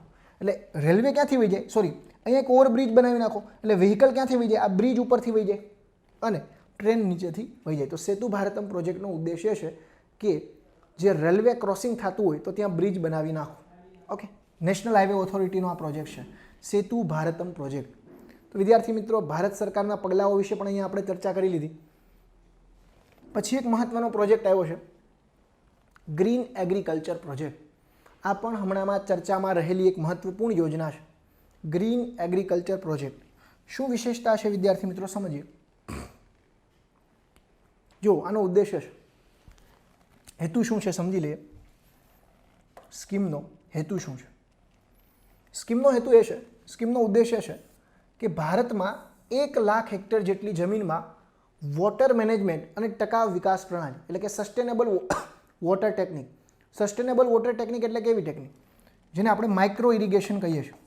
માઇક્રો ઇરિગેશન ભારતમાં કેવું છે વિદ્યાર્થી મિત્રો, મારા જ ગામડાની અંદર વાત કરું, ખેડૂતો પાસે પાણી આવે ને, નહેરો દ્વારા સિંચાઈ કરતા હોય કે બોરવેલમાંથી, કૂવામાંથી લેતા અથવા બોરિંગમાંથી લેતા હોય, તો એ લોકો ધોરિયા પદ્ધતિથી ખેતી કરતા હોય. એ ધોરિયા પદ્ધતિથી ખેતી કરવાનો મેઇન ડિસએડવાન્ટેજ એ છે કે વધારે પડતું એક તો પાણી નથી જોતું એટલું પાણી આપણે વેડફી દઈએ છીએ. પાણીનું શું થઈ જાય, ઇવાપોરેશન થઈ જાય. પ્યોર H2O હોય ને, પ્યોર H2O એનું બાષ્પીભવન થઈ જાય. પણ તમે જે બોરમાંથી, તમે જે કૂવામાંથી પાણી લ્યો છો એમાં કેટલીક ક્ષારીય તત્વો પણ હોય. એમાં મેગ્નેશિયમ ડાયક્લોરાઇડ હોય, એમાં સોડિયમ ક્લોરાઇડ હોય. તો આ બધા તત્વો શું કરશે, એ તમારી જમીન ઉપર રહેશે. કદાચ કોઈ ખેતરે ગયા હોય ને, હું ખેતરે નાનો હતો ત્યારે જતો, પાણી વાળવા પણ ગયેલો છું, તો ત્યાં તમે જુઓ તો ધોરિયા પદ્ધતિથી જ ખેતી ચાલતી, તો ત્યાં સફેદ કલરની એક ક્ષારી વળી ગઈ હોય જમીન ઉપર. તો એ શું છે, તમારી જમીનને વધારે પડતી ક્ષારીય બનાવે છે. અને જમીન વધારે પડતી ક્ષારીય બને એટલે જમીનની ફળદ્રુપતા ઘટે. બીજું પાણીનો પણ વ્યય થાય છે, અને પાણીનો વ્યય થાય છે, ગ્રાઉન્ડ વોટરનો વ્યય થાય છે. એ વિશે તમારે એક રિપોર્ટ જોતો હોય ને, તો નીતિ આયોગનો એક રિપોર્ટ છે, નીતિ આયોગ. નીતિ આયોગનો ઉદ્દેશ્ય જે છે કે અલગ અલગ રાજ્યો વચ્ચે સહકારયુક્ત અને સ્પર્ધાત્મક સંઘવાદ ઊભો કરવો. ઇન્ડેક્સનું નામ શું છે, કમ્પોઝિટ વોટર મેનેજમેન્ટ ઇન્ડેક્સ. એમાં ગુજરાતનો રેન્ક પ્રથમ છે. શું કામ ગુજરાતનો રેન્ક પ્રથમ છે? કારણ કે ગુજરાતના જે સંવેદનશીલ જે મુખ્યમંત્રી છે વિજયભાઈ રૂપાણી, એને એક સ્કીમ ચલાવેલી, સુજલામ સુફલામ યોજના, અને કોમ્યુનિટીને પણ આહવાન કરેલું કે તમે પણ આ સ્કીમની અંદર જોડાઓ, પાર્ટિસિપેટ કરો અને ખેત તલાવડી ઊંડા કરો, એટલે ભૂગર્ભ જળમાં પાણી ભરાય, ભૂગર્ભ જળનું સ્તર ઉપર આવે. ઓકે, એટલે ટકાઉ વિકાસ પ્રણાલી અપનાવવાની વાત કરી છે. નીતિ આયોગે એક ચિંતા પણ વ્યક્ત કરી છે કે 2030 સુધીમાં ભારત દેશ ખૂબ જ વધારે પડતી ગ્રાઉન્ડ વોટર ક્રાઇસિસને ફેસ કરતો હશે. તો એટલા માટે અત્યારથી જ આપણે સમજી જવાનું છે. ગાંધીજીનું એક વાક્ય યાદ રાખવાનું છે, earth has enough to satisfy our need but not our extremely greeds. આપણી જે ગ્રીડ્સ છે, આપણી ઘેલછાઓ સંતોષવા માટે પૃથ્વી નથી, આપણી જરૂરિયાત સંતોષવા માટે પૃથ્વી છે. એટલા માટે જ ગાંધીજી છે સાબરમતી નદીની પાસે જ રહેતા હતા, છતાં પણ જ્યારે પોતે દાંતણ કરતા, પોતે સવારે બ્રશ કરતા, ત્યારે એક લોટા પાણીમાં જ બધું પૂરું કરી લેતા હતા. તો આ શું બતાવે છે, ગાંધીજીનો કરકસરપૂર્વકનો ઉપયોગ બતાવે છે. ચલો આગળ વધીએ, બહુ વધારે વાત નથી કરવી. સંસ્થા કઈ છે? આ ગ્રીન એગ્રીકલ્ચર પ્રોજેક્ટ કોણે ચલાવ્યો, ફંડિંગ કોણ કરે છે? તો એક સંસ્થા છે, ગ્લોબલ એન્વાયરમેન્ટ ફેસિલિટી, GEF. કઈ સંસ્થા છે? GEF, global environment facility. અને બીજો એક વિભાગ છે, ministry of agriculture and farmer welfare. Okay, ministry of agriculture and farmer welfare એટલે કે કૃષિ અને ખેડૂત કલ્યાણ મંત્રાલય. એના અંતર્ગત એક વિભાગ આવે છે, central agriculture and farmer welfare department, એટલે કે કેન્દ્રીય કૃષિ અને ખેડૂત કલ્યાણ વિભાગ. આ બંને સાથે મળી અને આ પ્રોજેક્ટ ચલાવ્યો છે. તો આ ક્વેશ્ચન કેનો થયો? પીટીનો થયો. ક્યાંથી થયો? પીટી. તમને પ્રશ્ન ડાયરેક્ટલી પૂછી શકે કે ગ્રીન એગ્રીકલ્ચર પ્રોજેક્ટ કોણે ચલાવેલો છે, તો તમને આ ખબર હોવી જોઈએ. ચલો આગળ વધી. હવે આપણે બેઝિકલી એ પણ ખબર હોવી જોઈએ, આ પણ પીટીમાં પૂછી નાખે કે ગ્લોબલ એન્વાયરમેન્ટ ફેસિલિટી શું છે. ગ્લોબલ એન્વાયરમેન્ટ ફેસિલિટી એ શું છે? તો વિદ્યાર્થી મિત્રો ખ્યાલ હોવું જોઈએ કે વિશ્વ બેંક દ્વારા, વર્લ્ડ બેંક દ્વારા જે અલગ અલગ કન્વેન્શન થયા હતા, United Nation convention on biodiversity, United Nation convention on જે ક્લાઇમેટ ચેન્જ માટે થયો હતો, એટલે અલગ અલગ જે કન્વેન્શન જે પ્રદૂષણ ઘટાડવા માટે અને જે ટકાઉ વિકાસ માટેના જે અલગ અલગ સંમેલનો થયા હતા એને આ ફંડિંગ કરે છે. જોઈએ તો એક તો જુઓ કયા કયા કન્વેન્શનને આ ફંડિંગ કરે છે. ગ્લોબલ એન્વાયરમેન્ટ ફેસિલિટી વિશ્વ બેંકે સ્ટાર્ટ કરેલી એક મુહિમ છે, એક પહેલ છે કે એક ફંડિંગ કરે છે એવા લોકોને, એવા ક્ષેત્રોને, એવા દેશોને કે જે પ્રયાસો કરે છે. આ 1992 પછી બનેલી સંસ્થા છે. નામ શું છે? યુએનએફસીસીનું. યુએનએફસીસીનું ફૂલ ફોર્મ શું છે? United Nation framework to combat climate change. United Nation framework to combat climate change, UNFCCC, જેનો ઉદ્દેશ છે કે આબોહવાકીય પરિવર્તનને ઘટાડવું. ત્યારબાદ એક સંસ્થા છે UNCCD. United Nation United Nation convention to combat desertification, કે જે દિન પ્રતિદિન વધી રહેલું જે રણીકરણ છે, ડેઝર્ટિફિકેશન છે, એને ઘટાડવું. કારણ કે એના લીધે શું થાય? જમીનની ફળદ્રુપતા ઘટતી હોય છે.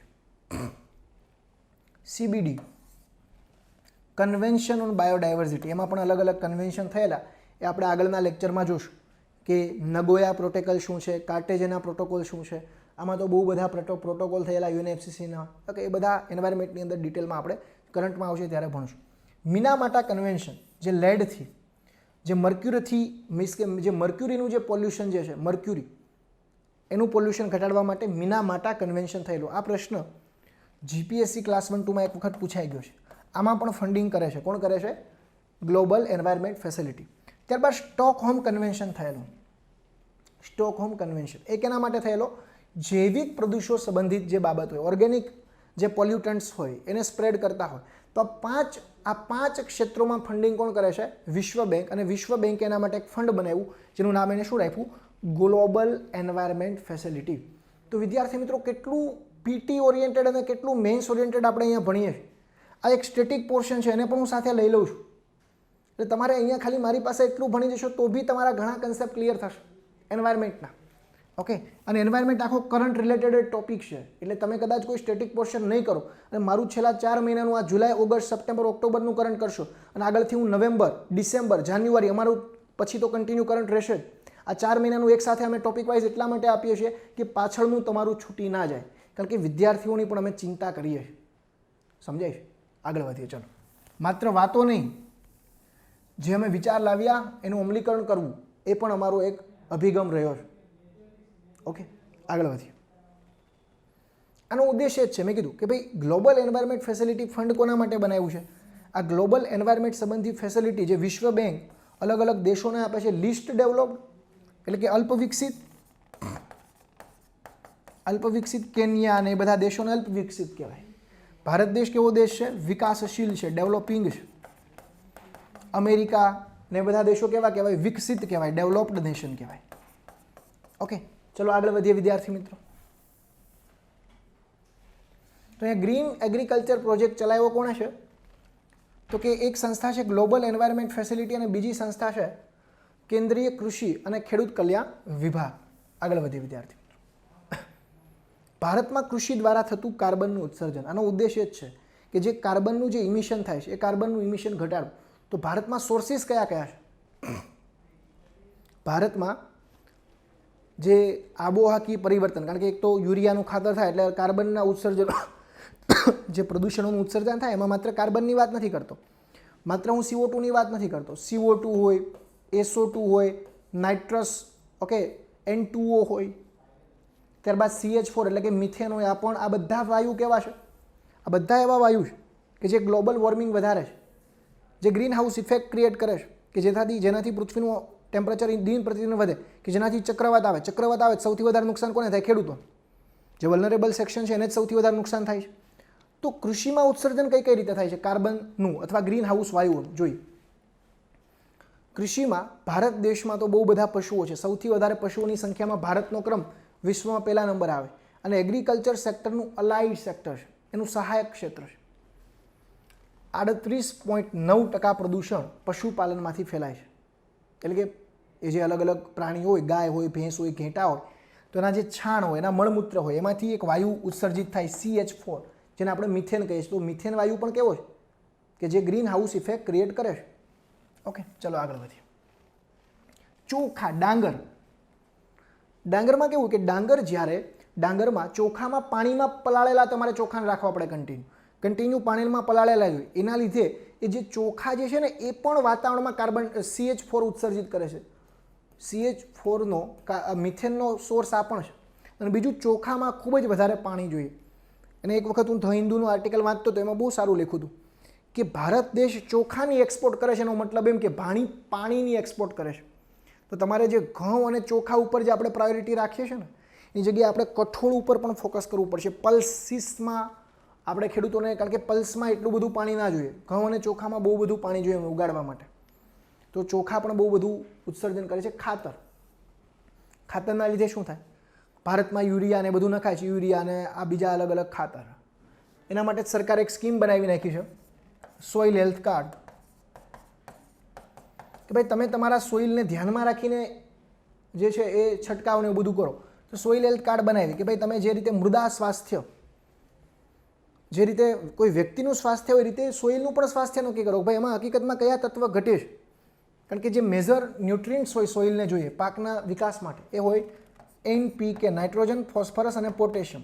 આનું પ્રમાણ 4:2:1 હોવું જોઈએ. પણ અત્યારે આપણે એટલો બધો યુરિયાનો છંટકાવ કર્યો કે આ પ્રમાણ 8:3:1 પણ ઘણી જગ્યાએ જોવા મળે છે. તો એક તો તમારા પૈસા પણ બગડે છે, અને આના લીધે શું થાય? વધારે પડતું ખાતરનો ઉપયોગ કરો એટલે જ્યારે તમારા જમીનમાંથી પાણી જાય તો એ પાણી કોઈ ઝરણામાં જાય, એ પાણી કોઈ તળાવમાં જાય, એ પાણી કોઈ ચેક ડેમમાં જાય અથવા કોઈ મોટા ડેમમાં જાય. તો એ નાઇટ્રોજનના લીધે શું થાય? એ નાઇટ્રોજનના લીધે, વધારે પડતા નાઇટ્રોજનના લીધે એ ઝરણામાં યુટ્રોફિકેશન જેવી સમસ્યા ક્રિએટ થાય. યુટ્રોફિકેશન એટલે શું? યુટ્રોફિકેશન એટલે શેવાળ ઉપર આખો જામી જાય, અને ત્યાં રહેલા બીજા જે અલગ અલગ કાચબાઓ હોય, અલગ અલગ માછલીઓ હોય, એ કોઈ પણ જે છે એ માછલીઓ, કાચબા, આખી જે તળાવની જે ઇકોસિસ્ટમ હોય એ બધા મૃત્યુ પામી જાય, અને એક શેવાળ જેની અંદર રહે, જેને યુટ્રોફિકેશન કહેવાય. અને આ યુટ્રોફિકેશનના લીધે પણ CH4નું જે છે ઉત્સર્જન થતું હોય છે, અને આખી તળાવ જે છે એ ગંદી થઈ જાય છે. એને કહેવાય યુટ્રોફિકેશન. વધારે પડતા એક્સેસિવ નાઇટ્રોજનના યુઝના લીધે, ખાતરના લીધે પણ આ CH4 જનરેટ થતો હોય છે યુટ્રોફિકેશન બાદ. સિંચાઈનો અતિરેક, આ તો મેં કીધું, વધારે પડતું ઇરિગેશન પણ એક ભાગ ભજવે છે. તો વિદ્યાર્થી મિત્રો, કૃષિમાં આના લીધે ઉત્સર્જન છે. વધારે પડતા પેસ્ટિસાઇડનો ઉપયોગ, આ બધા કારણો છે.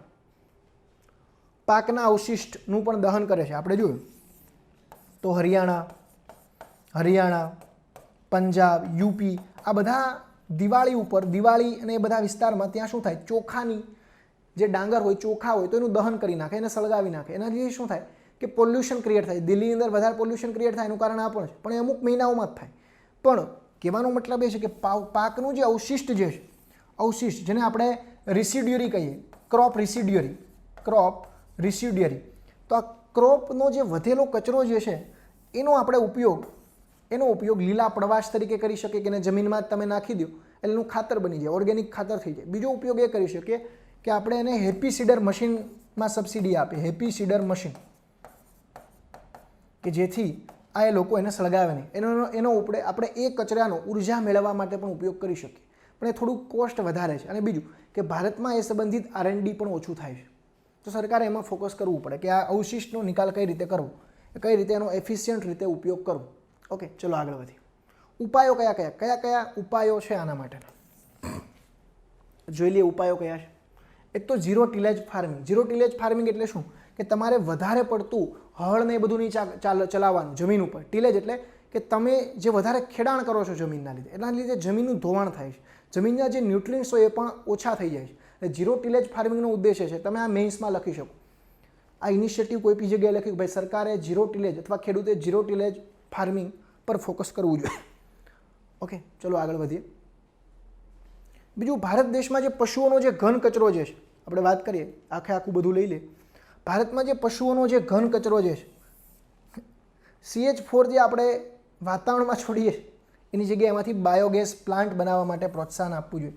એના માટેની સુલભ નામની ઘણી એવી યોજના પણ છે, પણ ખેડૂતો હતોત્સાહિત છે, કારણ કે મોદી સાહેબે હવે શું આપી દીધું, ઉજ્જવલા યોજના અંતર્ગત LPG કનેક્શન જ બધાને ફ્રીમાં આપી દીધું, જે BPL અંતર્ગત આવે છે. એટલે બધા આમાં કંઈ એટલું બધું ધ્યાન ના આપે. પણ ઓર્ગેનિક એગ્રીકલ્ચર કરી શકાય. ઓકે, ઓર્ગેનિક એગ્રીકલ્ચર કરી શકાય, જૈવિક કૃષિ, કે જેમાં સરકાર અત્યારે પ્રોત્સાહન પણ આપે. ગુજરાતની જે સંવેદનશીલ સરકાર જે છે, હું કોઈનું પ્રમોશન નથી કરતું, પણ એણે કે જે વ્યક્તિઓ, જે લોકો ગાય આધારિત ખેતી કરે છે, જે લોકો ગાય આધારિત કૃષિ કરે છે, ગાય આધારિત ખેતી, એને એ લોકોએ શું આપ્યું, એક સહાય કરી છે. ગાય આધારિત ખેતી કરતા લોકોને અરાઉન્ડ મહિને 900 રૂપિયાની કંઈક સહાય કરી છે, કારણ કે મારા ફાધર જે છે પોતે ઓર્ગેનિક એગ્રીકલ્ચર કરે છે, જૈવિક કૃષિ કરે છે, તો એને આ સહાય મળેલી છે. ઓકે, એટલે બહુ સારી બાબત છે. બીજું, R&Dમાં મેં વાત કીધું કે જે પરાલીનું જે દહન થાય છે, તો પરાલીનું દહન ના થાય એટલા માટે હેપી સીડર મશીનનો ઉપયોગ કરી શકાય, હેપી સીડર મશીન. અને મુખ્ય પરીક્ષામાં તમારે આ ચાર્ટ જ બનાવી નાખવાનો આવો. હું શા માટે આ પ્રકારનું ચાર્ટ બનાવું છું કે તમે જ્યારે મેન્સનો ક્વેશ્ચન લખો ત્યારે આ રીતે ચાર્ટ બનાવીને જ લખી નાખવાનું, કે જેથી જે એક્ઝામિનર જે છે, જે તમારું પેપર ચેક કરે છે, પેપર ચેક કરવાની મજા આવે કે નહીં ભાઈ આ વ્યક્તિએ લખ્યું છે પેપર. બીજું, માઇક્રો ઇરિગેશન, તો સરકારે આના માટે કઈ સ્કીમ ચલાવી છે, પ્રધાનમંત્રી કૃષિ સિંચાઈ યોજના. પ્રધાનમંત્રી કૃષિ સિંચાઈ યોજના. વધારે પડતો નાઇટ્રોજનનો ખરાબ ઉપયોગ ના થાય એટલા માટે નીમ કોટેડ યુરિયા, નીમ કોટેડ યુરિયા. નીમ કોટેડ યુરિયાનો બે ઉદ્દેશ, એક તો તમે જ્યારે ખાતર નાખો છો તો અમુક વેસ્ટ પણ જાય, શરૂઆતમાં ખાતર ઉડી જાય, વાતાવરણમાં એ નાઇટ્રોજન વયો જાય, તો વાતાવરણમાં ના જાય, જેટલો જરૂરી છે એટલો જમીનને જ મળે, એટલા માટે નીમ કોટેડ યુરિયા. અને બીજું કે યુરિયાનો સબસિડી, કારણ કે સરકાર યુરિયામાં સબસિડી આપે, ખાતરમાં સબસિડી આપે છે, તો એ સબસિડીનો લાભ બીજા અલગ અલગ ઉદ્યોગવાળા લઈ જતા હતા, તો એ લાભ ન લે એટલા માટે પણ નીમનું લેયર ત્યાં એ લોકોએ ચડાવેલું છે. એટલે નીમ કોટેડ યુરિયાના બે ઉપયોગ છે. Okay, zero budget natural farming, Subhash પાલેકરનો આખો કન્સેપ્ટ છે. સુભાષ પાલેકરનો આખો કન્સેપ્ટ છે ઝીરો બજેટ નેચરલ ફાર્મિંગ. તો તમે એને પણ અપનાવી શકો કે હકીકતમાં તમારે જે ઇનપુટ કોસ્ટ હોય, ઝીરો બજેટ નેચરલ ફાર્મિંગથી શું થાય કે તમારી ખાતર, પેસ્ટિસાઇડ, બિયારણ, આ બધાની જે તમારી ઇનપુટ કોસ્ટ જે છે, ખેડૂતોની જે ઇનપુટ કોસ્ટ હોય એ બહુ બધી ઘટી જાય. ઇનપુટ કોસ્ટ ઘટી જાય એટલે જે ખર્ચો જે એકાદ વીઘે, એકાદ હેક્ટરે જે 50-60 હજારનો ખર્ચો થાય એ બચી જાય. તો ખેડૂતોની જે આવક જે 2022 સુધીમાં જે બમણી કરવી છે, તો એમાં આ ઝીરો બજેટ નેચરલ ફાર્મિંગ જે મોડલ જે છે ઉપયોગી સાબિત થઈ શકે છે. બીજું, ઓર્ગેનિક એગ્રીકલ્ચર પણ કરી શકાય, જૈવિક કૃષિ, કે જેમાં ખેડૂત અલગ અલગ વનસ્પતિઓનો, ત્યારબાદ જે ગાય ભેંસ હોય તો એના મળમૂત્રનો, ત્યારબાદ છાશનો, ત્યારબાદ આંકડો આવે, આંકડામાંથી પોટેશિયમ મળે તો આંકડાનો ઉપયોગ કરી, આ બધી અલગ અલગ નેચરલ વસ્તુઓનો ઉપયોગ કરી અને ઓર્ગેનિક ફાર્મિંગ પણ કરી શકે છે. જે ધન જીવામૃતને બીજામૃતનો પટ બિયારણને આપવામાં આવે, તો આ બધા ઉપયોગ કરી શકાય છે. ઓકે, તો અહીંયા વિદ્યાર્થી મિત્રો આ બધા ઉપાયો છે, એગ્રીકલ્ચરમાં આ બધા ઉપાયો છે, કે આ બધા ઉપાયોનો ઉપયોગ. અત્યારે એક નવું મોડલ પણ આવ્યું છે, પ્રિસાઇઝ ફાર્મિંગ, કે ભવિષ્યમાં કદાચ આ પ્રિસાઇઝ ફાર્મિંગનો ઉપયોગ થશે. આર્ટિફિશિયલ ઇન્ટેલિજન્સના માધ્યમથી વેધર ફોરકાસ્ટ કરી કેટલો વરસાદ આવનારા વર્ષમાં થશે એ પ્રમાણે ખેડૂત પાક વાવી શકશે અને પોતાની ઇનપુટ કોસ્ટ પણ બચાવી શકશે અને ઉત્પાદન પણ વધારે લઈ શકશે. ઓકે, તો જો આવા બધા આ મેઇન્સમાં આવો ચાર્ટ જ ડ્રો કરી નાખવાનો. તમારે મેઇન્સમાં તમારી પાસે ટાઈમ ના હોય એટલે ઉપાયો કરી અને આ રીતે ચાર્ટ ડ્રો કરી નાખવાનો. પછી લખવાનું કે ભાઈ કૃષિમાં કાર્બનનું ઉત્સર્જન અટકાવવા માટે ઉપરોક્ત જે ઉપાયો જે છે જરૂરી છે અને આ રીતે ખેડૂતની આવક પણ 2022 સુધીમાં બમણી થશે. અને નરેન્દ્ર મોદીજીનો જે ઉદ્દેશ છે કે ભાઈ 2022 સુધીમાં 175 ગીગાવોટ સુધીનો જે લક્ષ્ય જે છે INDC અંતર્ગત એ પણ પૂર્ણ થશે. બીજું, સરકારે એક આમાં સ્કીમ ચલાવી છે કે જેથી ઇલેક્ટ્રિસિટીનો જે વપરાશ કૃષિમાં થાય છે તો એ જે ડિસ્કોમ એટલે કે જે વીજળીની જે વિતરણ કંપની હોય એ આપતી હોય, APGVCL હોય કે MGVCL હોય, કોઈ બી હોય, તો એના માટે સરકારે એક સ્કીમ ચલાવી છે. કઈ છે? કોઈને ખ્યાલ છે? કે ભાઈ સોલાર પંપ ખરીદવામાં સબસિડી, સોલાર પંપ જે ખરીદવા તો સોલાર પંપમાં સબસિડી આપે, સોલાર પંપ ખરીદવામાં સબસિડી આપે. 95% શરૂઆતમાં સબસિડી. મારા ખેતરમાં આ સ્કીમનો અમે લાભ લીધો છે. 95% સબસિડીથી જે 6 લાખનું આવતું તે 25-30 હજારમાં આવ્યું છે એ સોલાર પંપ. અને એનાથી પણ આપણે પાણી જે છે એ જમીનને આપી શકીએ છીએ. તો એ સ્કીમનું નામ શું છે ને તમારે મને કહેવાનું છે કે કઈ સ્કીમ છે જેમાં કેન્દ્ર સરકારે સબસિડી આપી છે. મહાઉત્થાન અભિયાન એવું કંઈક નામ છે, તમારે કહેવાનું છે. એ યોજનાનું નામ છે કુસુમ. ઓકે, હવે તમને મારે કુસુમ સ્કીમનું ફૂલ ફોર્મ સર્ચ કરજો અને જોજો કે ભાઈ કુસુમ યોજના શું છે. તો વિદ્યાર્થી મિત્રો, અહીંયા હું તમને એટલું હોલિસ્ટિક ભણાવું છું કે તમારે પછી કોઈ બીજો સોર્સ ફંફોડવાનો જ નથી. મેન્સ પર્સપેક્ટિવથી પણ અહીંયા લઈ લઉં છું કે મેન્સમાં તમારે કઈ રીતે આન્સર લખવો, આ રીતે મેન્સમાં આન્સર લખવાનો. ભાઈ ચલો આગળ વધીએ. એક છેલ્લો ટોપિક લઈ લે પછી આપણે આપણા લેક્ચરને પૂર્ણ કરી અને પછી આપણે આગળના ભાગમાં, કારણ કે એન્વાયરમેન્ટ અરાઉન્ડ 40 જેવા ટોપિક છે, આ તો હજી ત્રીજો ટોપિક આપણે પહોંચ્યા, એ બધા વિડીયો આપણે આપણી જે કરંટ અફેરનું જે સેક્શન હશે ધ્યેય જીપીએસસીનો એમાં આપણે મૂકીશું. ગ્લોબલ ઈ વેસ્ટ મોનિટર અહેવાલ 2020, ગ્લોબલ ઈ વેસ્ટ મોનિટર 2020 અહેવાલ શું છે? આ અહેવાલમાં શું કીધું કે ભાઈ છેલ્લા 5 વર્ષોમાં 21% ઈ વેસ્ટમાં વધારો, અને એવું કહે છે કે 2020થી 2030 સુધી 38% જેટલો વધારો થશે એવું ઈ વેસ્ટ મોનિટર 2020 કહે છે. સૌથી વધારે કોણ વેસ્ટ કરે છે? ચીન, ત્યારબાદ અમેરિકા અને ત્યારબાદ ભારત. ઓકે, આ બેઝિક અહેવાલ હતો. તમે મેન્સમાં ક્યાંક આ ફેક્ટ નાખી શકો. તમને પૂછે કે ભાઈ ગ્લોબલ ઈ વેસ્ટ મોનિટર અહેવાલ અંતર્ગત ભારત દેશનો ઈ વેસ્ટમાં કેટલામો ક્રમ છે? પ્રથમ, દ્વિતીય, તૃતીય કે ચતુર્થ? તો ત્રીજો ક્રમ છે. ઓકે, અને આ ફેક્ટે પૂછી નાખ કેટલો વધારો થયો. એટલે પીટી માટે ઇમ્પોર્ટન્ટ છે, પણ મેન્સમાં તમે ક્યાંક કોટ કરી શકો. આનું કારણ શું છે? વધારે પડતો આપણે આઈસીટીનો ઉપયોગ કરીએ છીએ અને ભવિષ્યમાં કઈ ક્રાંતિ થવાની છે? ચોથી ઔદ્યોગિક ક્રાંતિ. તો એમાં પણ ડેટાનું વધારે મહત્વ છે. તો ડેટાના વધારે મહત્વ માટે જરૂરી શું છે? Computer, mobile. ઓકે, એ બધું તો એનાથી ઈ વેસ્ટ તો ક્રિએટ ઓબ્વિયસલી થવાનો જ છે. ઓકે, આગળ વધીએ. એક છેલ્લો ટોપિક હવે લઈ લઈએ પછી આપણે લેક્ચર પૂરો કરીએ. આ ક્વેશ્ચન પીઆઈ મુખ્ય પરીક્ષામાં પૂછાવાનો હતો. પીઆઈ મેન્સની અંદર આ પ્રશ્ન હતો. ટાઇટલ જુઓ, પીઆઈની જે મુખ્ય પરીક્ષા હતી 15 માર્ક્સનો કંઈક પ્રશ્ન હતો કે વોટરશેડ મેનેજમેન્ટ શું છે સમજાવો. તો અહીંયા ચર્ચામાં શા માટે વોટરશેડ મેનેજમેન્ટ હતું જોઈ લઈએ. ચર્ચામાં એટલા માટે કે COVID-19 દરમિયાન જે બિચારા જે મજૂર લોકો છે કે જે પોતાના ગામડે ગયા છે, જેનું સ્થળાંતર થયું છે, ગુજરાતમાંથી બિહારમાં ગયા હોય, મહારાષ્ટ્રમાંથી ઉત્તર પ્રદેશમાં ગયા હોય, ગુજરાતમાંથી મધ્યપ્રદેશમાં ગયા હોય, તો એ લોકોને નાબાર્ડ દ્વારા લોન્ચ કરાયો છે. ઓકે, આ વોટરશેડ મેનેજમેન્ટ પ્રોગ્રામ વર્તમાન સમયમાં COVID-19 બાદ જે અનલોક થાય છે પછી લોન્ચ કરાય છે. આ કાર્યક્રમ અંતર્ગત સમગ્ર દેશમાં વોટરશેડ ડેવલપમેન્ટ માટે કે ભાઈ ખેત તલાવડી બનાવવી, અલગ અલગ વૃક્ષો વાવવા નદી કિનારે, નદીના જે કિનારા હોય તો એને સારી રીતે ફરી વખત બાંધવા, ડિસિલ્ટેશન કરવું. ડિસિલ્ટેશન એટલે કે તળાવમાં કાંપ ભરાઈ ગયો તો એનો પાછો કાઢવું, કે જેથી શું થાય? વોટરશેડનું વ્યવસ્થિત મેનેજમેન્ટ થાય. અને જે અલગ અલગ સમસ્યા પૂર આવે છે કે વ્યવસ્થિત ભૂગર્ભ જળનું જે છે એ એટલે કે વોટર હાર્વેસ્ટિંગ નથી થતું, તો એ બધા ઉદ્દેશોની પરિપૂર્તિ માટે આ કાર્યક્રમ ચલાવ્યો છે. વૃક્ષો વાવવાને બધું આની અંદર આવશે. તો 5,000 કરોડ ફાળવવામાં આવ્યું છે જેથી મનરેગાના જે મજૂરો જે છે તો એને એ અંતર્ગત રોજગારી મળી શકે. ઓકે, અને વોટરશેડ ડેવલપમેન્ટ પણ એ વિસ્તારનું થાય. તો આના માટે નાબાર્ડનું ફૂલ ફોર્મ શું છે? National agriculture bank reconstruction and development. NABARD, rural development, sorry, national agriculture bank four agriculture and rural development. Okay, national bank four agriculture and rural development. Full form આખું બોલી જાઉં છું, થોડુંક મિસઅન્ડરસ્ટેન્ડિંગ ના થાય એટલા માટે. National bank four agriculture and rural development. Okay, rural development. Okay વિદ્યાર્થી મિત્રો, આઈડિયા આવી ગયો છે. ચલો આગળ વધીએ. હવે આપણે વાત કરીએ આગળ વોટરશેડ ડેવલપમેન્ટ કાર્યક્રમ એટલે શું જોઈએ, એની વ્યાખ્યા જોઈ લઈએ. જો આજ વ્યાખ્યા લખવાની, મેન્સમાં પૂછાય તો આજ વ્યાખ્યા લખવાની. સાતત્ય એટલે કેવું? સસ્ટેનેબલ. સાતત્ય કાર્યક્ષમપણે કુદરતી સ્ત્રોતો જેવા કે જમીન, પાણી અને વેજીટેશન એટલે વૃક્ષો ને બધું હોય એનો ઉપયોગ કરો.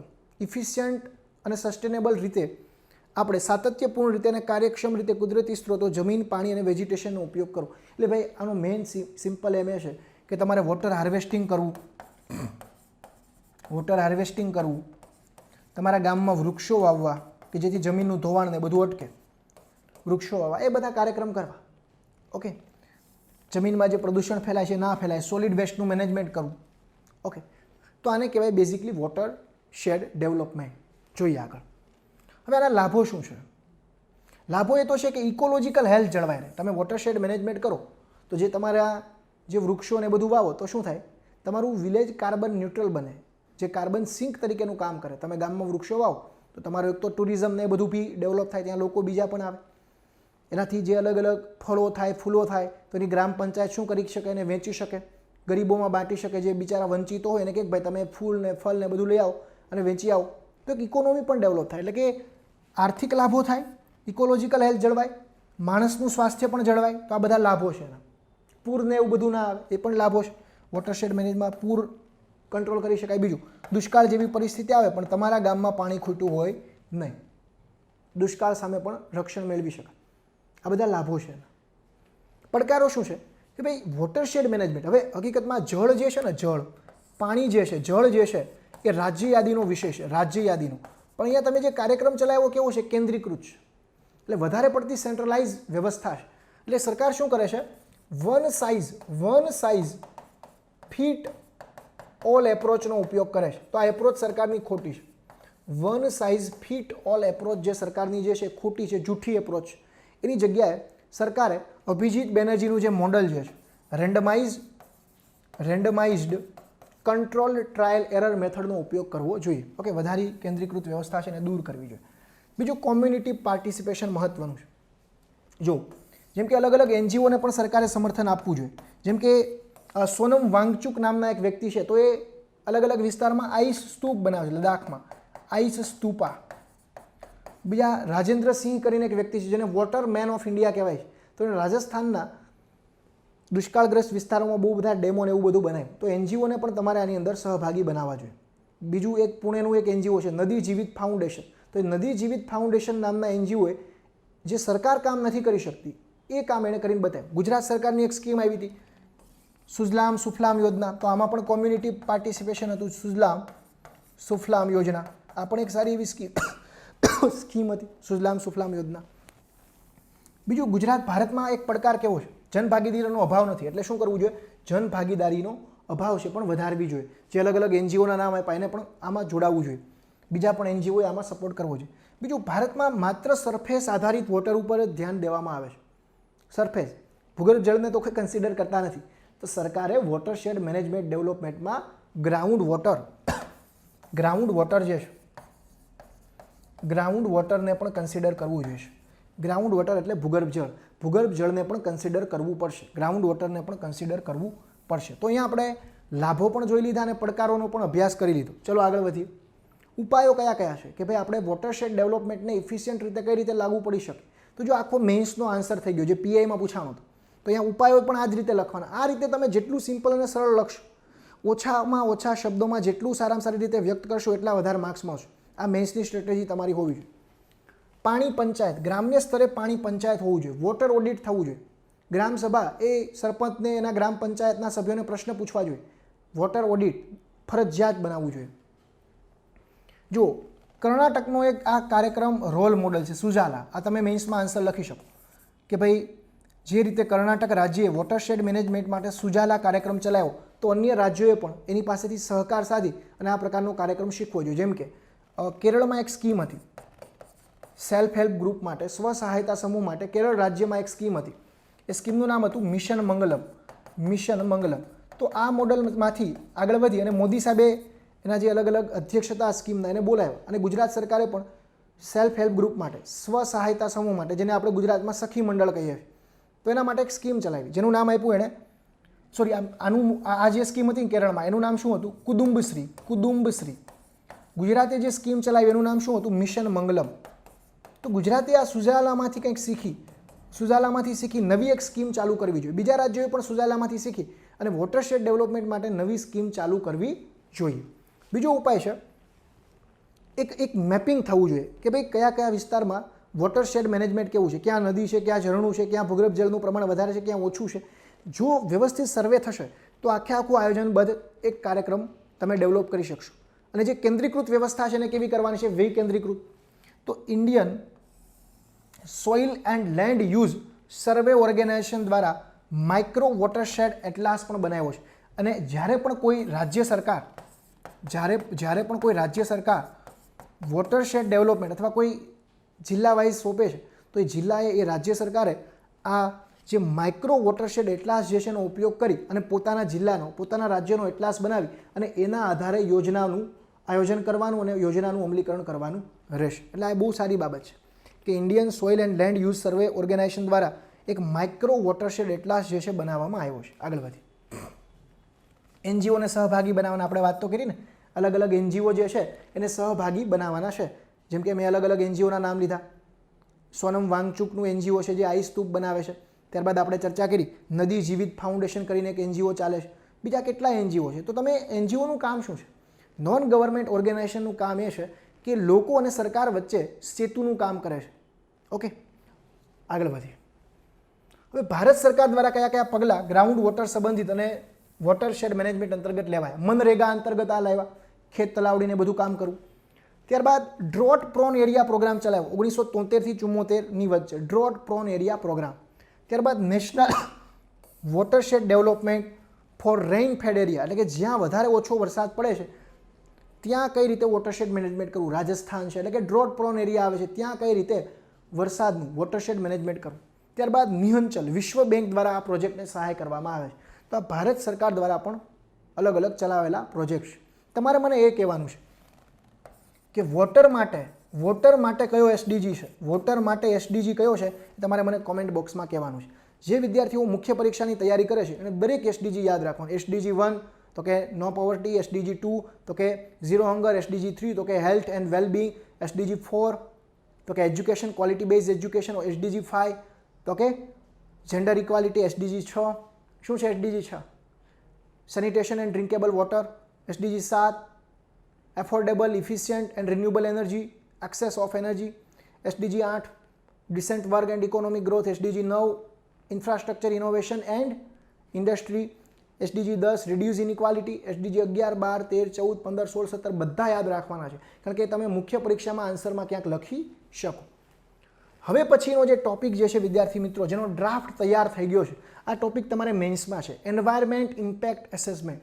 તો આનો અભ્યાસ હું આગળના લેક્ચરમાં કરવાનો છું, કરંટ અફેરના આગળના લેક્ચરમાં. અહીંયા આપણે પર્યાવરણનો જે ભાગ 1 જે છે પૂર્ણ કરીએ છીએ. અને આ લેક્ચરમાં શરૂઆતમાં જે મેં વાત કરી હતી કે ધ્યેય જીપીએસસી હવે કેવું બની ગયું છે, ફ્લેક્સિબલ. કે હવે ધ્યેય જીપીએસસી 3 મહિના માટે, 6 મહિના માટે, 12 મહિના માટે અને કોલેજના જે વિદ્યાર્થીઓ છે એના માટે 2 વર્ષ માટે પણ કોર્સ લાવ્યું છે. 3 મહિનાનો ભાવ શું છે, ફી શું છે, 4000, 6 મહિનાના 6000, 12 મહિનાના 10000, કોલેજના વિદ્યાર્થીઓ માટે 2 વર્ષના 15000 રૂપિયા છે. તો વિદ્યાર્થી મિત્રો મને રજા આપો. આ જ ઉત્સાહ, આ જ અદમ્ય ઈચ્છા શક્તિ સાથે આપણે આગળ વધવાનું છે. ઓકે વિદ્યાર્થી મિત્રો રજા આપો. જય હિન્દ, જય ભારત.